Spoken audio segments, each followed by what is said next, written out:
సర్లేరా, మా తమ్ముడు చెప్తున్నాడు కాబట్టి ఈసారి క్షమిస్తున్నాను. ఆ గేదెల డబ్బేదో నువ్వే తీసుకో.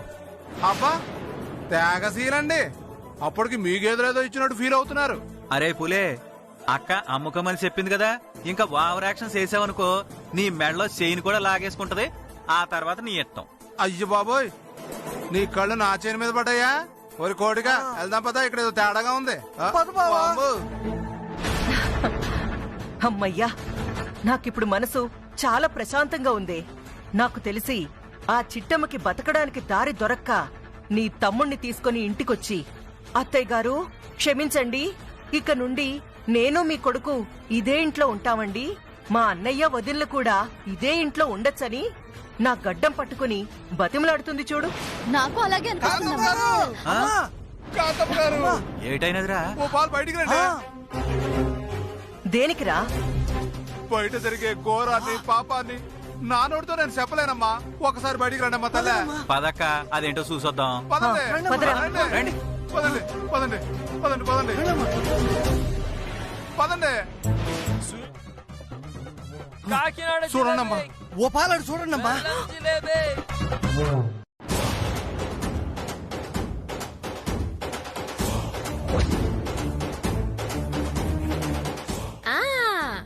జిలేబీ, బెల్లం జిలేబీ రావాలి, కొనుక్కోవాలి, తినాలి. వేడి వేడి జిలేబీ.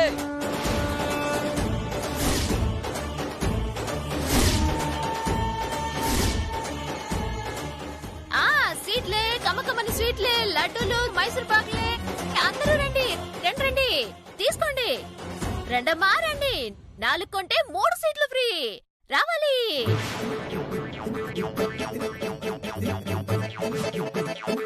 ఆ బెల్లం జిలేబీ ఇష్టమా? బామ్మర్దే, ఇష్టమా? డబ్బులు బాగానే వస్తున్నాయిరా. ఆ వేడి వేడి జిలేబీ, కమ్మని జిలేబీ రావాలమ్మా, రావాలి జిలేబీ. కమ్మకమ్మని కమ్మని స్వీట్లు, జిలేబీ, లడ్డూ, జాంగ్రీలు, మైసూర్ మా పాకులు, రెండమ్మా చిట్టమ్మ రండి. చేసిన జిలేబీ ఏం కావాలి? చాలా వేడిగా చాలా బాగుంటుంది, రావాలి. చూడండమ్మా ఏం చెప్తున్నాడు. ఏందా ఇష్టమా?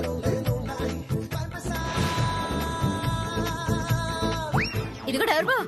వేడి వేడి జిలేబీ రావాలి, కొనుక్కోవాలి.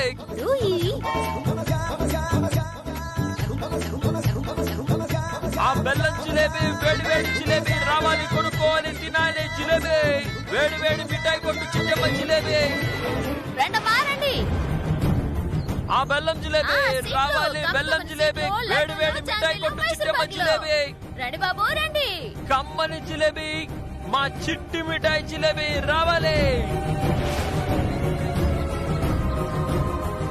ఆ బెల్లం జిలేబీ, వేడి వేడి బెల్లం జిలేబీ. ఇదిగో అబ్బాయి, నువ్వు కాంతమ్మ కొడుకు కదూ?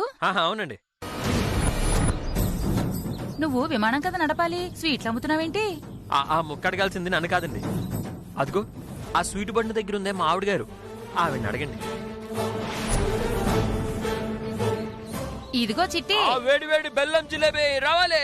ఏమే చిట్టి, ఏడిపిని ఎంత నీ మొగుడైతే మాత్రం విమానాలు నడిపే అబ్బాయితో ఇలా రోడ్డు మీద జిలేబీలు అమ్మిస్తావా? ఇదేమైనా నీకు న్యాయంగా ఉందా? ఆ ముక్కడగాల్సింది నన్ను కాదు పిన్ని. అదిగో ఎదురుగా నుంచని గుడ్ల గుబలాగా గుడ్లప్పగిచ్చి చూస్తుందే మా అత్త కాంతమ్మ, ఆవిడగారిని అడగండి. ఏంటి అడిగేది?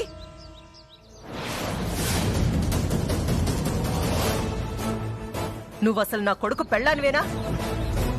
నీది మా స్థాయి కాకపోయినా, నీది మా హోదా కాకపోయినా, నా కొడుకు నిన్ను ప్రేమించి పెళ్లి చేసుకున్నాడు.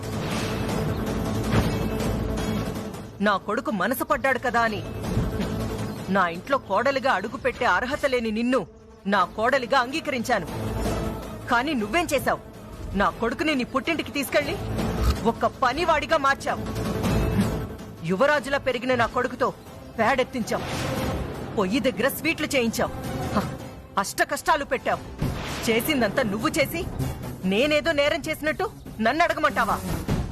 అబ్బబ్బబ్బబ్బబ్బబ్బబ్బ, ఏం తెలివితేటలో ఏం తెలివితేటలో. మీ తెలివి సొత్తుంటే ముచ్చటెత్తుంది కాంతమ్మత్త. కాకపోతే ఓ చిన్న విషయం మర్చిపోయావు. మేము పాలమ్ముకుంటామని, సీట్లు అమ్ముకుంటామని ఈ కాకినాడ మొత్తం తెలుసు. మాలాంటి పేదింటికి ఎవరల్లుడిగా వచ్చినా మాతో పాటు కట్టపడాల్సిందే, కాయకత్తం చేయాల్సిందే. అందుకని నా తమ్ముడితో ఇలా నడి రోడ్డు మీద జిలేబీ జిలేబీ, బెల్లం జిలేబీ అమ్మా వైష్ణవ, వేడి వేడిగా. వైష్ణవమ్మా, వైష్ణవమ్మా. లాయర్ గారు మీరా? అవునమ్మా, నీ ఫోన్ నంబర్ చెప్తావా తల్లి? ఫోన్ నెంబర్ ఇస్తాను గానీ అసలు ఆ రోజు మీరేమన్నారు? జమీందార్ గారి వారసురాలన్నారు. నాకు ఇప్పటికీ అర్థం కావట్లేదు. అసలు మీరెవరు? మిమ్మల్ని ఆ కాంతమ్మ ఎందుకు బంధించింది? ఎందుకు మిమ్మల్ని సంపాలని చూసింది? అసలు ఏం జరిగింది లాయర్ గారు, చెప్పండి. అది నాకు చెప్పేంత టైం లేదమ్మా. ముందు నీ ఫోన్ నంబర్ చెప్పమ్మా. మీరు భయపడకండి లాయర్ గారు, నేనున్నాను. అసలు ఏం జరిగిందో చెప్పండి. అసలు ఆ రోజు మీరు వైష్ణవిదేవన్ ఎందుకన్నారు? అసలు నన్ను చూసన్నారా లేకపోతే నా పక్కనున్న లతను చూసారు సారా? అమ్మా ముందు నంబర్ ఇవ్వమ్మా, నేను తర్వాత మాట్లాడతాను. మీరేం భయపడకండి లాయర్ గారు. అయ్యో ముందు నంబర్ ఇవ్వమ్మా, నేను తర్వాత మాట్లాడతాను.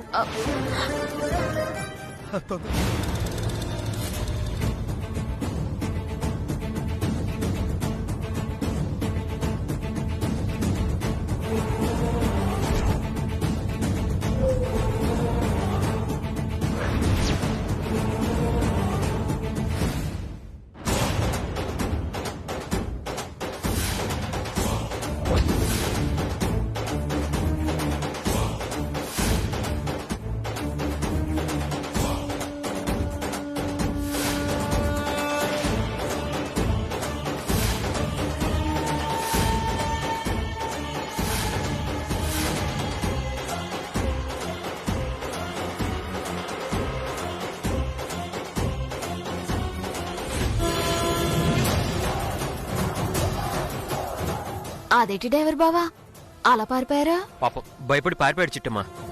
ఛ! విషయాలు తెలుసుకుందామంటే మీ అమ్మ వచ్చేసింది. ఆయన అడిగినప్పుడే ఇచ్చుంటే బాగుండేది, కొంచెమైనా నిజాలు తెలుసుకోవడానికి అవకాశం ఉండేది. అవును బావా, తప్పు చేశాను. చిట్టి ఇవి పట్టుకో. ఆ జిలేబీ, వేడి వేడి జిలేబీ, బెల్లం జిలేబీ, తాజా జిలేబీ.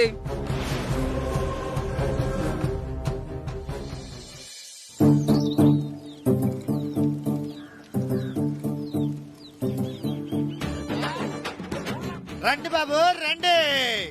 ఎంత పెద్ద మొండి రోగాలైనా పిండి పిండి చేసే ఏరు మొక్కల వైద్యంతో నయం చేయబడును.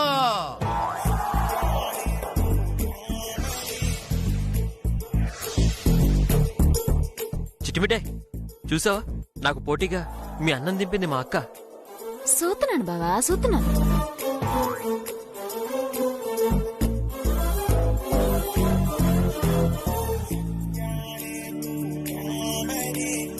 రండి బాబు రండి. రంగు లేదా రంగు వచ్చేలా చేస్తాను, జుట్టు లేదా చెప్పండి జుట్టు వచ్చేలా చేస్తాను, మీకు సంతానం లేదా చెప్పండి సంతానం కలిగేలా చేస్తాను.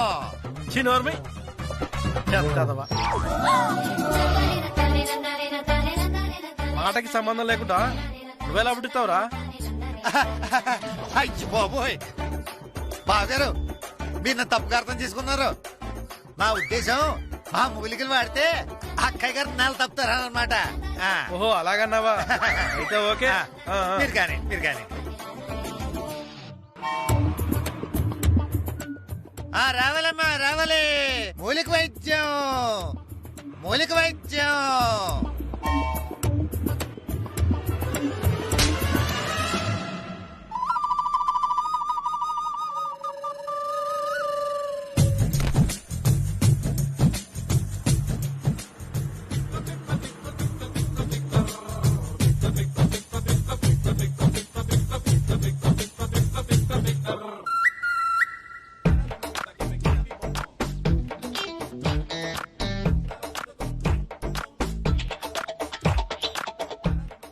రావాలమ్మా రావాలి. ఏరు మొక్కల వైద్యం. అయ్యో 10కి 2 బాబు.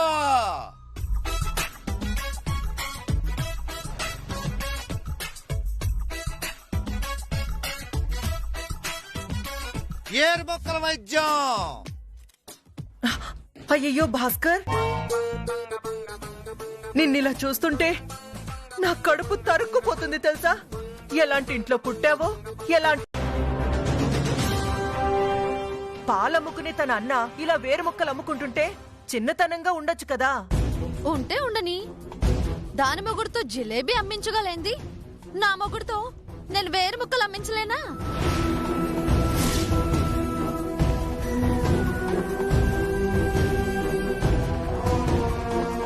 అంటే నీ తమ్ముడితో జిలేబీ అమ్మించి మన పరువు తీస్తుందని భాస్కర్తో వేరు ముక్కలు అమ్మించి వాళ్ళింటి పరువు తీస్తున్నావా? అవును, ఇందులో తప్పే ఉంది. ఊరుకోవే. ఆ చిట్టమ్మకి బుద్ధి లేకపోతే మాత్రం మనకైనా ఉండాలి కదా. పాపం ఆ చిట్టమ్మని చూడు, వాళ్ళన్నిలా రోడ్డు మీద వేరు ముక్కలు అమ్ముకుంటుంటే ఎలా విలవిల్లాడిపోతుందో, ఎలా అల్లాడిపోతుందో. చిట్టమ్మ మొహాన ఏడుపొక్కటే తక్కువ.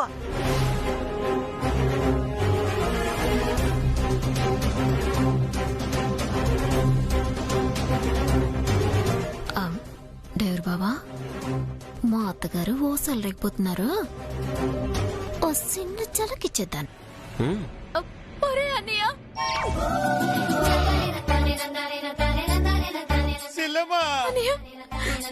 నువ్వేటి, నువ్వు బతికిన బతికేట్రా, ఇట రోడ్డు మీద ఏరు ముక్కలు అమ్ముకోవడం ఏట్రా? అసలు నీ సెల్లు ఉందనుకున్నావా, సచ్చిందనుకున్నావా? మరి ఏం చేయమంటావే? నువ్వేమో రవిచంద్రతో జిలేబీలు అమ్మిస్తున్నావట, అందుకనే నాతో ఈ ఏరు ముక్కలు అమ్మిస్తున్నారే. వద్దురా అన్నయ్య, వద్దురా. నేను ఇట చూడలేకపోతున్నారా, నా కడుపు తరుక్కుపోతుందిరా.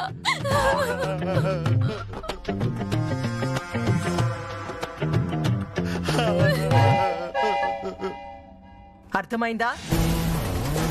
పేడలో పుట్టి పేడలో పెరిగిన మీ అన్న వేరు ముక్కలు అమ్ముకుంటుంటే నీకంత బాధగా ఉంటే, కోట్లలో పుట్టి విమానం నడిపిన నా కొడుకు ఇలా జిలేబీలు అమ్ముకుంటుంటే నాకెంత బాధగా ఉంటుందో ఇప్పటికైనా అర్థమైందా? బాగా అర్థమైంది అత్త. కాకపోతే నీకే చిన్న మెదడు సితికిపోయి ఏడ్చేస్తున్నావో నీకే అర్థం కావట్లేదో. ఇందులో అర్థం కాకపోవడానికి ఏటుంది? మీ అన్నయ్య ఇలా రోడ్డు మీద ఏరు ముక్కలు అమ్ముకోకుండా ఉండాలంటే నువ్వు మా రవిచంద్రతో జిలేబీలు అమ్మించడం మానిపించేయాలా. లేదనుకో మీ అన్నయ్య ఇలాగే రోడ్డు మీద ఏరు ముక్కలు అమ్ముకుంటూ బతికేస్తాడు. అవును శెట్టే, నీ ఇంటి పరువు ఈదిన పడకుండా ఉండాలంటే, మీ అన్నం చూసి ఊళ్ళో జనం నవ్వుకోకుండా ఉండాలంటే వెంటనే నీ మొగుడుతోటి ఈ జిలేబీ కొట్టు తీయించేయాలా. చిక్ సత్తదవా, మా అన్నేమన్నా జమీందారు ఇంట్లో పుట్టాడట్రా ఇంటి పరువు ఈదులో పడిపోవడానికి? ఆడు పుట్టింది మిఠాయి అమ్ముకునే వాళ్ళ ఇంట్లో, పెరిగింది పేడ కంపు కొట్టే పశువుల కొట్టంలో. డబ్బుల కోసం ఏరుముక్కలే కాదు, అరటి తొక్కలు అమ్మమన్నా అమ్ముతాడు. అలాంటోని చూసి ఏదో ఒక పని చేస్తున్నాడు అనుకుంటాం గాని పరువు పోతుందని ఎందుకు అడతాన్రా? అంటే మీ అన్నయ్య ఇలా వేరు ముక్కలు అమ్ముకుంటుంటే నీకేం బాధైదా? చాలా సంతోషంగా ఉంది. అద్దింట్లో అడిగెట్టినా అద్దింటి సొమ్మును ఆశించకుండా కష్టపడి పనిచేస్తున్నందుకు నాకు చాలా సంతోషంగా ఉంది. కాంతమ్మత్త చెప్పానా, నేను చెప్పానా? నీ కొడుకులాగి మన నడిపెట్టాడు ఏరు మొక్కలు అమ్మితే బాధపడతారు గాని నాలాగా పాలమ్మేటోడు ఏరు మొక్కలు అమ్ముకుంటే ఎవడ బాధపడతాడంత. కరెక్ట్ గా చెప్పావురా అన్నయ్య. ఇదిగో అత్త, నీకు తెలియని ఇంకో విషయం చెప్పనా? ఏంటది? పాల వ్యాపారం చేయకముందు మా అన్న చేసిన వ్యాపారం ఇదే, ఈ ఏర్ముక్కలు అమ్మడమే.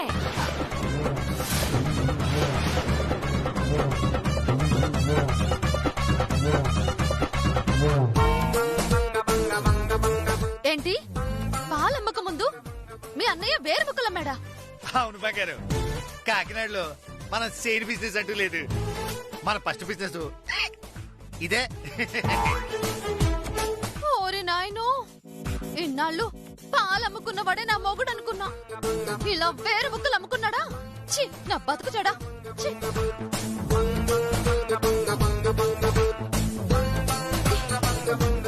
ఇదిగో కాంతమ్మ, చిత్తమ్మ కంటే సంపాదన లేదు. ఆస్తులు లేవు కాబట్టి తన మొగుడుతో జిలేబీ అమ్మించుకుంటుంది. కానీ నీకేం రోగం? నీ దగ్గర కోట్ల కొద్ది డబ్బుంది. ఎంచక్క అల్లుడిని కూతుర్ని బంగారంలో చూసుకోక.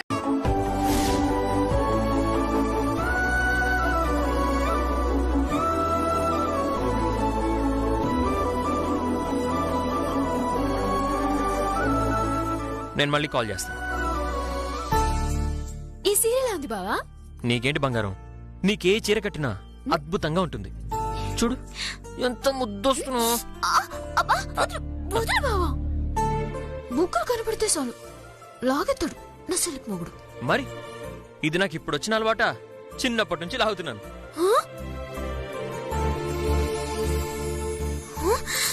పెళ్ళయ్యాక నా బుగ్గలు లాగుతున్నావు అనుకున్నాను.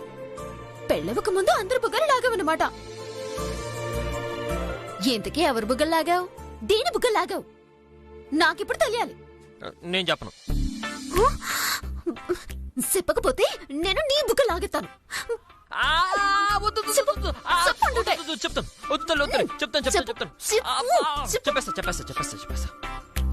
చెప్పు. మా అమ్మ బుగ్గలు లాగాను, మా అక్క బుగ్గలు లాగాను, మా నాన్న బుగ్గలు లాగాను.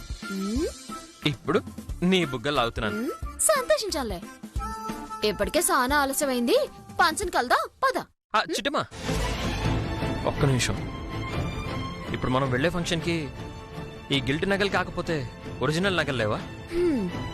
మా మొహాలకి ఈ గిల్ట్ నగలే ఎక్కువ. ఇంకా బంగారు నగలు ఎక్కడి నుంచి తెచ్చుకుంటా చెప్పు. నా భార్యకి నగలు కూడా కొనివ్వలేని స్థితిలో ఉన్నాను చిట్టమ్మా. ఇలా నా భార్య గిల్ట్ నగలతో తిరుగుతుంటే నాకెంత బాధగా ఉందో తెలుసా? ఊరుకో బావా.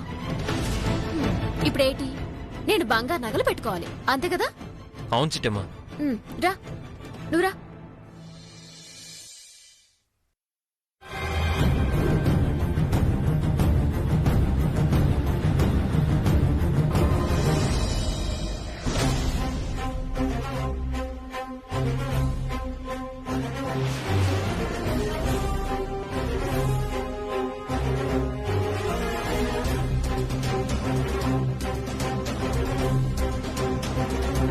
చిట్టమ్మా ఎవరు ఇవి?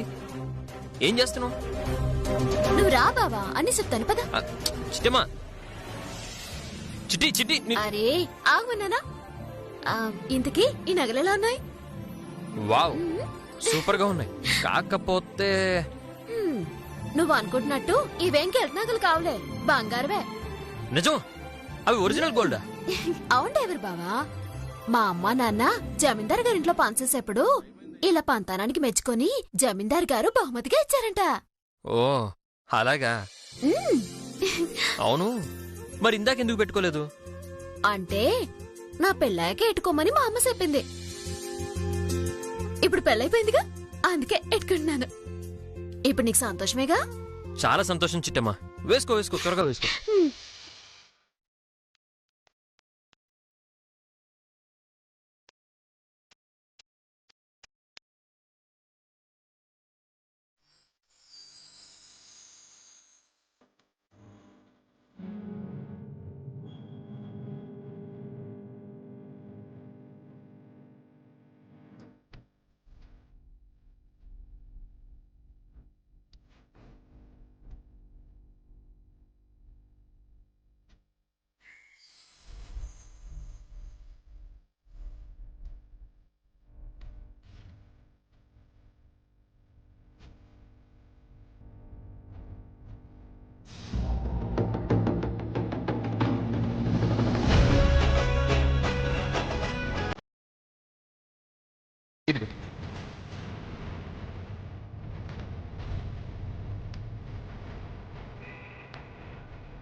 ఇంకెళ్దావా?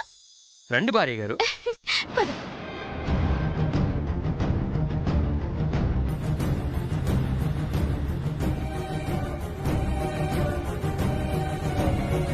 అమ్మ చిట్టి,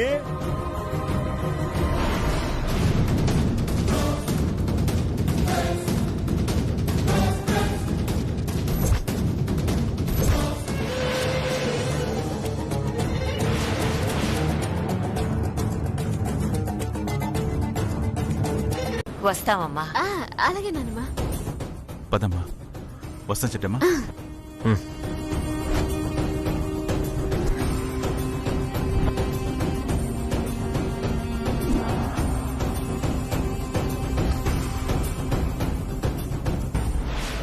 అమ్మా, ఈ హారం జమీందార్ గారి భార్య హారమా? మరి ఓసారి హారం గురించి అడిగితే ఆ జమీందార్ గారింట్లో పనిచేసేటప్పుడు మా పనికి మెచ్చుకొని కానుకగా ఇచ్చారని చెప్పారు.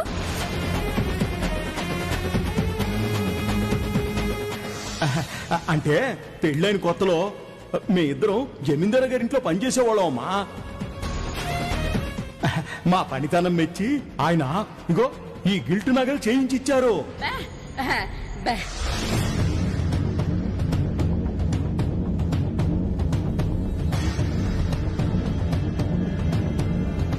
ఓరి నాయను, సిట్టమ్మకి ఈ నిజం తెలియకూడదని ఆ రోజు నిజం చెప్పకుండా అబద్ధం చెప్పినాను. కానీ ఈ శేష్ మహమ్మద్ ద్వారా సిట్టమ్మకి నిజం తెలిసిపోనాది. మాట్లాడబెట్టి నాన్నా, ఇది జమీందార్ గారి భార్య హారమా లేక జమీందార్ గారు మీకు కానుకగా ఇచ్చిన హారమా? అంటే అది అంటే ఇది జమీందారు గారి భార్య హారమేనమ్మా. కాకపోతే ఆయన మా పనితనాన్ని మెచ్చుకుని ఆయన భార్య హారాన్ని కానుక ఇచ్చాడమ్మా. లేదు, నాన్న ఏదో దాతున్నారు. ఇంకేదో జరిగింది. అదేటో నేను తెలుసుకోవాలి. ఏటమ్మా ఆలోచిస్తున్నావు? నేనేదో అబద్ధం చెప్పాను అనుకుంటున్నావు కదూ? చిచి, నువ్వెందుకు అబద్ధం చెప్తానన్నా? కాకపోతే రేపు ఆ జమీందార్ గారిది సంవత్సరిక ఉందట. చెరుగట్టున ఏదో పూజలవి చేస్తున్నారట. అక్కడికి మాతో పాటు మిమ్మల్ని కూడా తీసుకురమ్మన్నారు. ఆ అమ్మ చెప్పిందంతా విన్నానమ్మా. నాకు తెలిసి ఆవిడికి మన మీద అనుమానం వచ్చిందమ్మా. అనుమానం ఏంటన్నా? అవును తల్లి, నీ మెళ్ళలో ఉన్న హారం చూసేటప్పటికి నీకు ఆ జమీందారు కుటుంబానికి ఏదైనా సంబంధం ఉందేమోనని అనుమానం వచ్చినట్టుందమ్మా. అందుకే మీతో పాటు మమ్మల్ని కూడా ఆ చెరువుగట్టుకు రమ్మని చెప్పింది. పొరపాటున మేమిద్దరం ఆ చెరువుగట్టుకు వచ్చినామనుకో, ఆ రోజు జమీందారు గారు పెట్టిన ఎత్తుకెళ్ళింది మేమేం తెలిసిపోద్ది.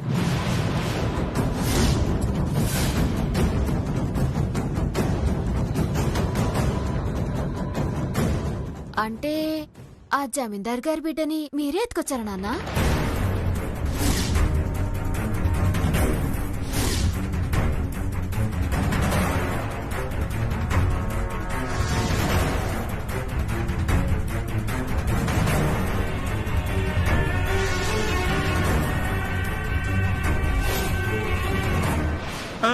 మేమెందుకు ఎత్తుకొస్తామమ్మా? మేము ఎత్తుకొచ్చినామేమోనని ఆవిడ అనుమాన పడతా. అంటే ఆ జమీందారు గారి బిడ్డ మాయమవడానికి మీకు ఏమైనా సంబంధం ఉందా మావి గారు? చిచ్చి, అట్టాడిదేం లేదు బాబు.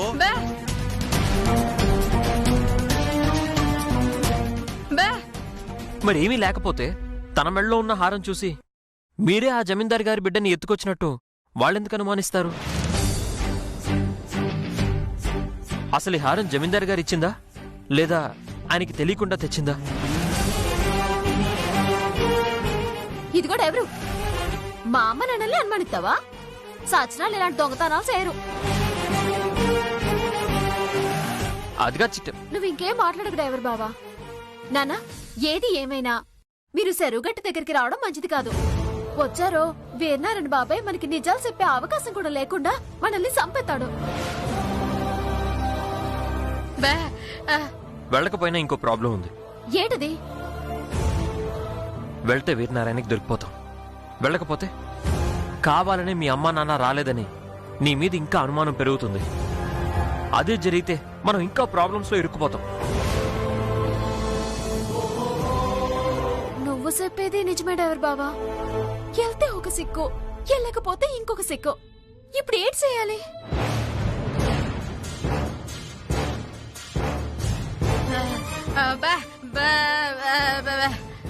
నువ్వు నోరు మీవే.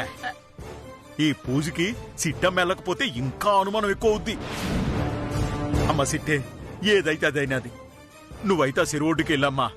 మీ అమ్మ నాన్న ఎక్కడని అడిగితే ఏదో ఒకటి చెప్పేసేయి. చెప్పినా నమ్ముతారా నాన్న? చిట్టమ్మ వాళ్ళు నమ్మకపోయినా పర్వాలేదు. మీ అమ్మ నాన్నని కాపాడుకోవాలంటే ఏదో ఒక అబద్ధం చెప్పాలి. నోరారా అమ్మ అని పిలవాల్సి నువ్వు మేడం అని పిలుస్తున్నావా? ఏంట్రా నాకు ఈ కర్మ? అమ్మా, మీరు పెద్దవారు. మీలాంటి గొప్ప వాళ్ళని మేడం అని పిలవకపోతే మా మెడ మీద తలకే ఉండదని మాకు తెలుసమ్మా. నాన్న రవిచంద్ర, నువ్వు నా కొడుకువిరా. కానీ నేనిప్పుడు చిట్టమ్మకి మొగుణ్ణమ్మా.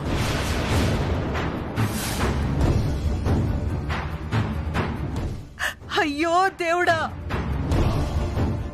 నా కొడుకుని ఇలా చూస్తానని కల్లో కూడా అనుకోలేదు తండ్రి. భగవంతుడా,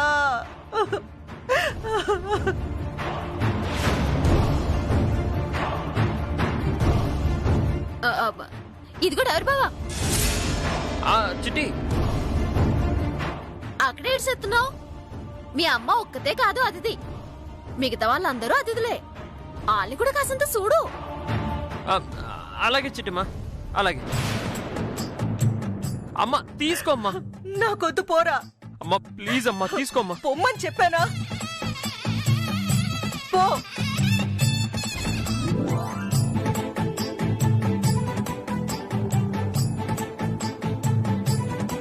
ఏటి మీ అమ్మ కూల్ డ్రింక్ వేయలేదా? నేనిస్తే అస్సలు తీసుకోవట్లేదు చిట్టమ్మా. ఓహో అట్టాగా. ఇటీ ఏం చేస్తున్నావు?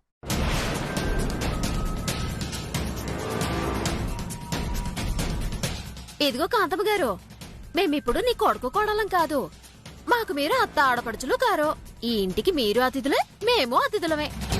ఈ ఇంటి గౌరవం నిలబడాలంటే మీరు కూల్ డ్రింక్ తీసుకోవాలా. తీసుకోండి.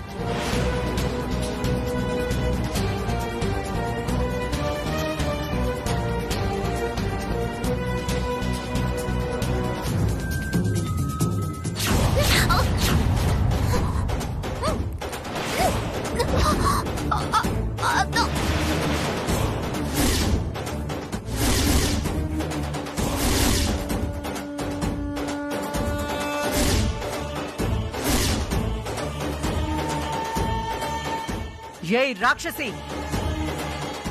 నా కొడుకుని ఏమనుకున్నావే?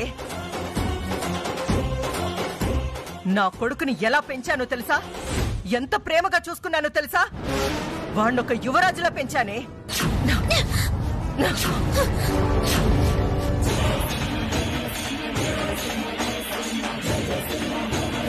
నేల మీద కాలు పెడితే ఎక్కడ వాడి కాళ్ళు కందిపోతాయో అని ఏడ్చాను. వాడికి చిన్న కష్టం వస్తే వెక్కి వెక్కి నేనేడ్చానే. అలాంటి నా కొడుకుని తీసుకొచ్చి డబ్బు కోసం ఇలాంటి పనులు చేయించడానికి నీకు సిగ్గులేదా? ఏయ్,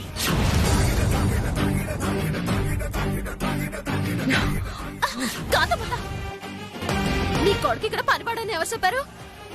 నా తమ్ముడు పనిపడు కాకపోతే ఇక్కడికి వచ్చిన వాళ్ళందరికీ కూల్ డ్రింక్స్ ఎందుకు ఇస్తాడు? మీ ఇద్దరు కలిసి ఇక్కడ బ్యాలెన్స్ ఎందుకు ఊదుతున్నారు? అచ్చ బాబోయ్, మీరిద్దరూ మామూలు మేధావులు కారు బాబోయ్. ఎదుగు శాంతమత్త, ఇక్కడ అసలు ఏడు జరుగుతుందో నీ నోటితో నువ్వే చెప్పు. కాంతమ్మ గారు, మీరు పొరపాటుగా అర్థం చేసుకున్నారు. మీరు అనుకున్నట్టుగా మీ కొడుకు కోడలు మా ఇంట్లో జరిగే ఫంక్షన్ కి పనివాళ్ల రాలేదు, మీలాగే అతిథులుగా వచ్చారు. ఇది మరీ ఎటకారంగా ఉంది. మాలాగా అతిథుల్లా వస్తే కూకొని కాఫీ తాగాలి, లేదా నిలబడి కూల్ డ్రింక్ తాగాలి. అంతేగాని వచ్చిన వాళ్ళందరికీ కూల్ డ్రింక్ ఇవ్వడేంటి? ఒకసారి మా అల్లుడిని చూడండి.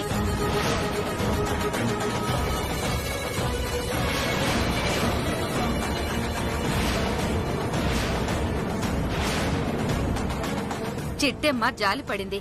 అందుకే మా ఇంటి మనిషిలా మారి మా కష్టంలో పాలు పంచుకుంది. తను మా ఇంటి ఆడపడుచులాగా ఈ పుట్టినరోజు బాధ్యతలన్నీ తన భుజాన వేసుకుంది. అందుకే మా ఇంటికి అతిథిగా వచ్చిన చిట్టమ్మే మా ఇంటికి వచ్చిన అతిథుల్ని ఆహ్వానించింది. మా ఇంటి పనులన్నీ తనింటి పనులుగా భావించి పనులన్నీ తనే పూర్తి చేసింది. ఇలాంటి అమ్మాయి గనక నా కూతురుగా పుట్టుంటే చాలా గర్వపడేదాన్ని.